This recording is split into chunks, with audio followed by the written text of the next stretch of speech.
Hello everyone, welcome to today's interview. I am Mola Kodingwala and I am a student of Rahan College, Orangi campus. Today we are exploring a valuable life skills, how to master the art of negotiation in daily life.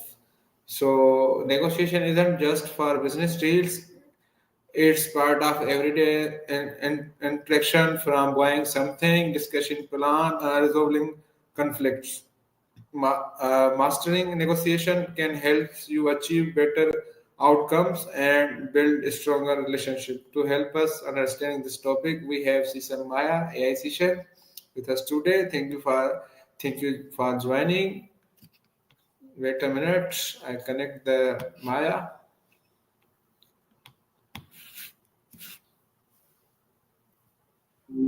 Hey,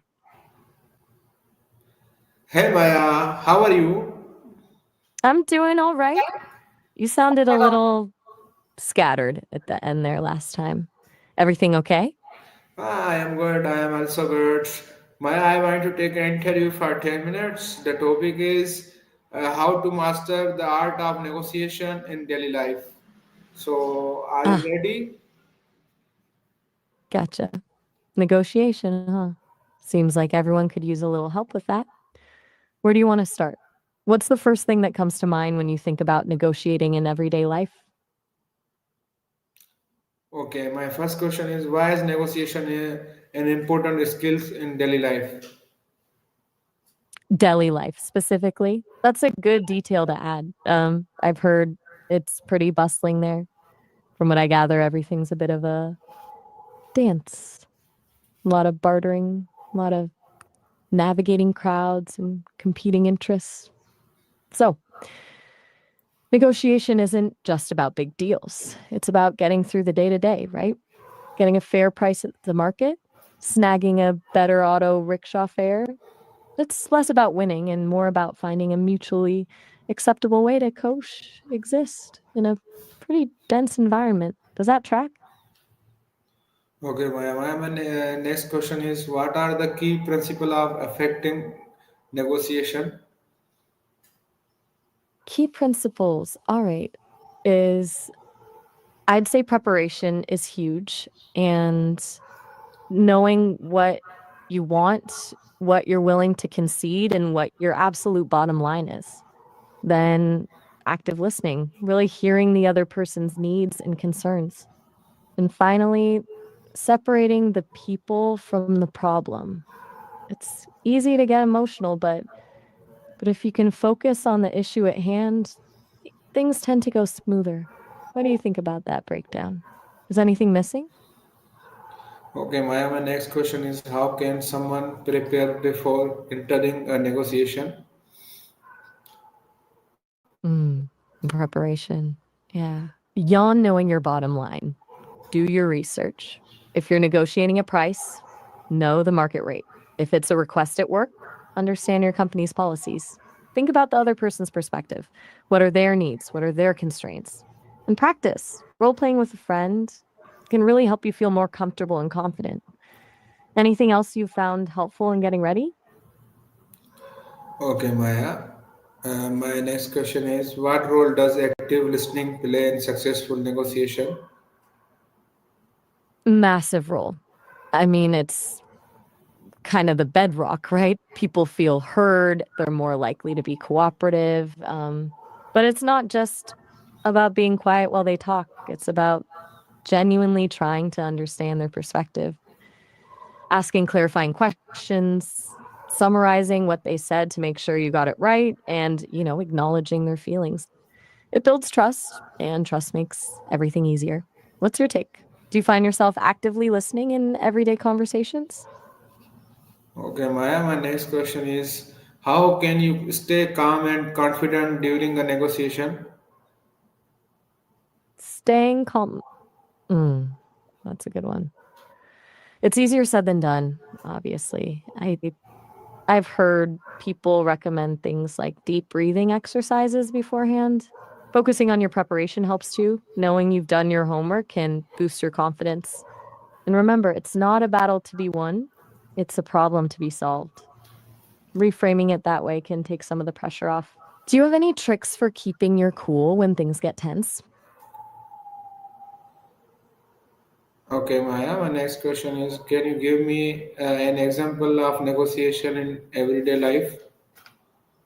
Definitely. Okay, imagine you're at a market and you want to buy a rug. The vendor starts at a price that's way too high. Instead of just walking away, you politely inquire about the quality, point out a small imperfection, and then offer a lower price. They counter, you counter again. You both move closer to a price that feels fair. It's not about beating the vendor, it's about finding a mutually agreeable price where both of you feel like you got a good deal. Sound familiar? Do you have a good example from your own life? Yes, Maya, my next question is, how can body language and tone influence negotiation outcomes? Oh, hugely. Body language is like undercover communication, right? Maintaining eye contact shows confidence, but not staring someone down. Open posture signals openness to compromise. And tone of voice, being respectful and calm even when you disagree, goes a long way. Aggressive or dismissive tones will shut down communication pretty fast. It's all about signaling respect and creating a safe space for conversation. And have you ever noticed yourself reacting to someone's body language in a negotiation? Okay, Maya, my next question is, what strategies can help reach a win-win solution? Win win solutions. That's the sweet spot.